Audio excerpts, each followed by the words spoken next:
जय श्री कृष्णा। प्रणाम भक्तजनों। आज मैं मार्गशीर्ष मास महात्म्य के अध्याय 5 की कथा लेकर आई हूँ। इससे पहले के 4 अध्याय मैंने अपने पेज ज्योति धर्म गंगा पर डाल दिए हैं। आप वहां से उनका रसपान कर सकते हैं।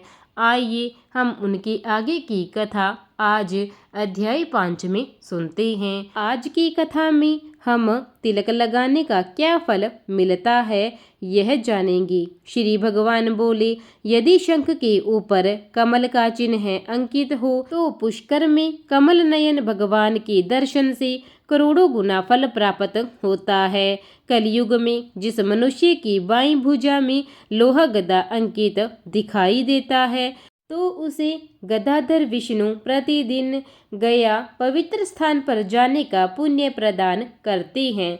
यदि लोहे की गदा और चक्र अंकित हो तो उससे वही लाभ मिलता है। और आनंदपुर उत्तरी गुजरात में वडनगर में चक्रवर्ती स्वामी के पास स्थित लिंग के दर्शन से मिलता है। यदि किसी के शरीर पर गोपी चंदन मिट्टी से मेरे शस्त्र अंकित हो जाए तो वह प्रयाग आदि तीर्थों में जाकर क्या करेगा। जब भी कोई शंख आदि से चिन्हित शरीर दिखता है तो मैं प्रसन्न हो जाता हूँ और उसके पापों को जला देता हूँ। यदि किसी के शरीर पर शंख चक्र लोह गदा और कमल के निशान दिन रात मौजूद रहते हैं तो वह मेरे समान है। कलयुग में यदि कोई नारायण के अस्त्रों से अपने को अंकित कर ले तो फिर कोई पुण्य कर्म करे तो वह मेरु के समान हो जाता है, इसमें कोई संदेह नहीं है। हे पुत्र, यदि कोई व्यक्ति शंख से चिन्हित हो तो वह श्राद्ध करता है तो पितरों को दिया गया तर्पण अक्षय फल देता है। यदि श्राद्ध विधि में कमी भी हो तो भी वह पूर्ण और संपूर्ण हो जाता है। जैसे वायु के जोर से चलने पर अग्नि लकड़ी को जला देती है, उसी प्रकार मेरे शस्त्र पापों को देखकर उन्हें जला देते हैं। विशेषकर कलयुग में जो व्यक्ति सोने या चांदी की मोहर पहनता है, मेरे 8 अक्षरों वाले नाम अर्थात ओम नारायण नम से अंकित तथा शंख आदि मेरे अन्य आयुधों से युक्त, वह मेरे आदर्श भक्त प्रहलाद के समान जानना चाहिए, अन्यथा वह मुझे प्रिय नहीं है। जो ब्राह्मण नारायण की मोहर धारण किए हुए, जिनके शरीर का शंख आदि चिन्ह अंकित है, जिनके गले में धात्री के फल या तुलसी की माला है, जिसने द्वादशाक्षर मंत्र का जप किया है और जिसके शरीर पर शस्त्र अंकित है, वह मेरे समान है, वह वैष्णव है।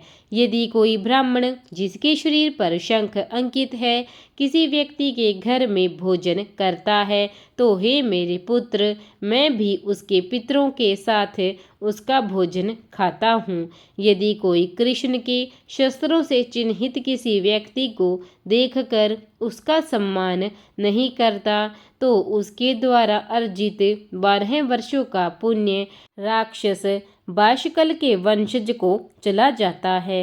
हे दाता, यदि कृष्ण के आयुधों से चिन्हित कोई व्यक्ति शमशान में मरता है तो उसका लक्ष्य वही होता है जो प्रयाग में मरने वाले का घोषित किया जाता है।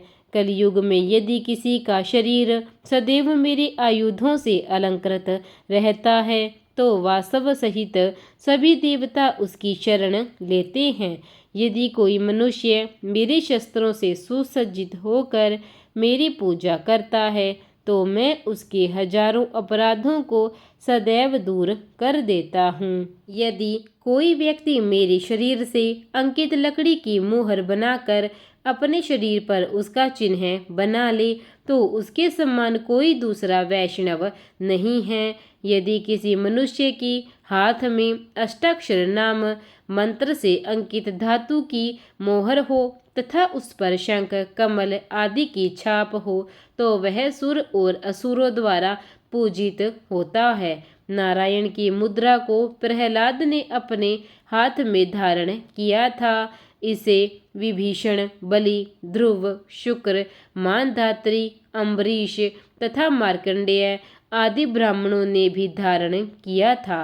हे देव, उन्होंने अपने शरीर पर शंख आदि अस्त्र अंकित करके मुझे प्रसन्न किया था और उन्हें महान मनोवांछित फल की प्राप्ति हुई थी। मैं उस मनुष्य के शरीर में रहता हूँ जो गोपी चंदन मिट्टी से अंकित है और जिसमें शंख, चक्र, कमल आदि अंकित है। बुद्धिमान भक्त को सोने, चांदी, तांबे, बेल धातु या लोहे से बनी एक चक्र खरीदना चाहिए और उसे पहनना चाहिए। इसमें 12 तिलियां और 6 कोण होने चाहिए। इसे 3 तहों में अलंकृत किया जाना चाहिए। चतुर भक्त को सुदर्शन चक्र को इस तरह बनाना चाहिए। शंख, चक्र और लोहे की गदा को हमेशा पवित्र धागे की तरह पहनना चाहिए। जैसा जनेऊ या शिखा है वैसा ही छापों सहित चक्र भी है। चक्र और छापों से रहित ब्राह्मण का सब कार्य व्यर्थ है। वेदों में हमेशा कहा गया है कि मेरा चक्र जिस शरीर पर अंकित है वह पवित्र है। जिस व्यक्ति पर चक्र अंकित है उसे हव्य और काव्य अर्पित करना चाहिए। मेरे चक्र से अंकित कवच को देवता या दानव तोड़ या छेद नहीं सकते। वह सभी जीवित प्राणियों, शत्रुओं और राक्षसों के लिए भी अदृश्य है।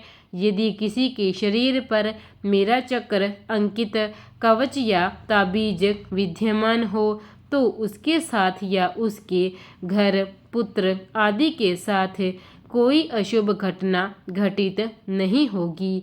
जो लोग वेदों को जानते हैं वे जानते हैं कि ब्राह्मण को अपनी दाहिनी भुजा में सुदर्शन और बाईं भुजा में शंख धारण करना चाहिए। भिन्न भिन्न आयुधों को उनके मंत्रों से पवित्र करके स्थापित करना चाहिए। लोहे की गदा को माथे पर, धनुष को, बाण को सिर पर, नंदक को वक्षस्थल में, शंख और चक्र को दोनों भुजाओं में धारण करना चाहिए। चक्र आदि को सदैव धारण करना चाहिए। इन्हें धारण करने के बाद श्रेष्ठ ब्राह्मण इस प्रकार कहे कि मेरे जो पुत्र, मित्र, स्त्री आदि है वे सब मेरे शरीर सहित भगवान विष्णु को समर्पित है। तत्पश्चात उसे अपना संपूर्ण जीवन अपने जाति और वर्ण कर्तव्यों का पालन करते हुए निष्कपट भाव से व्यतीत करना चाहिए। मेरी अनन्य भक्ति से उसे सदैव अपनी इच्छित वस्तुएं प्राप्त होगी। जो लोग शंख और चक्र से युक्त किसी व्यक्ति की निंदा करते हैं उनके मुख को देखकर मनुष्य को सूर्य की ओर देखना चाहिए। साथ ही उसे श्री कृष्ण का नाम भी लेना चाहिए, अन्यथा वह पवित्र नहीं होता। प्रेम से बोलिए जय श्री कृष्णा। प्रिय भक्तजनों, अगर कथा अच्छी लगी हो तो कथा को लाइक और चैनल को सब्सक्राइब जरूर करें। धन्यवाद।